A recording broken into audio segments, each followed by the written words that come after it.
Welcome to NSTV news. నేను సౌజన్య. ముందుగా ముఖ్యాంశాలు. ఈ రోజు తానూరు మండల కేంద్రంలోని రైతు వేదికలో భూభారతి చట్టంపై అవగాహన సదస్సును నిర్వహించారు. ఈ అవగాహన సదస్సులో జిల్లా కలెక్టర్ అభిలాష అభినవ్ పాల్గొన్నారు. ఈ కార్యక్రమంలో భాగంగా కలెక్టర్ మాట్లాడుతూ ప్రజలకు భూభారతి చట్టంపై అవగాహన కల్పించారు. ప్రజల భూ సమస్యలు తీర్చాలన్న ఉద్దేశ్యంతో భూభారతి చట్టం ప్రతిష్టాత్మకంగా తీసుకొచ్చిందని తెలిపారు. సెక్షన్ యాడ్ చేసి ఇది కొత్త భూభారతి యాక్ట్ ఈ రోజు మన తెలంగాణ గవర్నమెంట్ మన ముందు తీసుకురావడం జరిగింది. సో అర్థం ఏంటి, మన పాత ధరణి యాక్ట్ చేంజ్ అయింది. అదే ఒక ఫస్ట్ అర్థం. సెకండ్, ఈ యాక్ట్ లో ఏమేమి చేంజ్ అయింది మీకు ఎట్లా సమాధానం ఉంటుంది దీని గురించి నేను మాట్లాడుతున్నాను. 10 నిమిషాలు ఓపిక పెట్టండి. ఎంతకు ముందు గతంలో మన దగ్గర కూడా మన మండే గ్రీవెన్స్ లో పోయిన ఉన్నప్పుడు, లేకపోతే నేను సొంత కూడా చాలా తిరుగుతున్నాను నిర్మల్లో, మీ అందరికీ తెలుసు. ఎక్కడైనా పోయిన ఉన్నప్పుడు రైతు సమస్య కొన్ని రకంగా కామన్ ఉంటుంది. ఎలాంటి సమస్య చెప్తాము. నా తాత నాన్న చనిపోయారు, మన ముగ్గురు అన్న తమ్ముడు ఉన్నాము, నా అన్న పేరు ఎక్కారు. నాకు తెలియకుండా నాకు నోటీస్ రాలే, కానీ అన్న పేరు ఎక్కినవి ఉన్నాయి. పాత ఎంఆర్ఓ గతంలో సంతకం పెట్టారు, వాళ్ళకి పట్టబాజులు కూడా వచ్చింది కదా. ఇప్పుడు నేను ఏం చేయాలి? ఇది ఒక కామన్ సమస్య. మీ ఇంటికి కాదం ఉంది బాబు, మీరు సివిల్ కోర్ట్ వెళ్ళాలి. ఎందుకంటే ఎంత పంచారు ఏం పంచారు మనకి తెలియదు.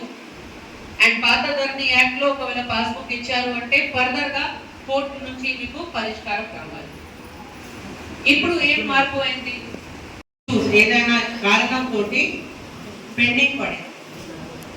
ఆ పెండింగ్ పడిన తర్వాత ఏమైంది మీ అందరూ కూడా చెప్తున్నారు, మీ అందరికీ కూడా ఐడియా ఉంటుంది. ఆ పెండింగ్ పడిన తర్వాత ఏమైంది అంటే ఆ రైతు పేపర్ తీసుకొని రెవెన్యూ దగ్గర చుట్టూ తిరగడం, పరిష్కారం కాలే అంటే సునువాయి కాలే అంటే సివిల్ కోర్ట్ దగ్గర పోయి అక్కడ తిరగడం, ఇది జరిగింది. అవన్నీ లోపు మనం తీయాలి, రైతుకి ఏదైనా సమాధానం ఇవ్వాలి. ఆ ఆలోచనతోటి స్టేట్ లెవెల్లో, హైదరాబాద్ లెవెల్లో ఒక పెద్ద కమిటీ ఏర్పాటు చేయడం జరిగింది. ఈ రోజు కాదు, పోయిన సంవత్సరం గతం సంవత్సరంలో కమిటీ ఏర్పాటు చేయడం జరిగింది. ఆ కమిటీలో రెవెన్యూ ఆఫీసర్స్, రైతు గ్రూప్స్, అసోసియేషన్, లాయర్ చాలా మంది ఆ కమిటీలో వచ్చి పాత ధరణి యాక్ట్ లో ఏమున్నాయి, మన రాష్ట్రంలో ఎలాంటి సమస్య ఉన్నాయి రైతుకి, అవన్నీ సమస్య రాసి ఇది ఎట్లా పరిష్కారం ఇవ్వాలి అది డిస్కషన్ చేయడం జరిగింది. చాలా లోతుగా డిస్కషన్ చేయండి. నాకు తెలియదు ఇక్కడ ఎవరికి ఇది సమస్య ఉన్నాయి, కానీ ఇది జనరల్ ఒక మార్పు వచ్చింది.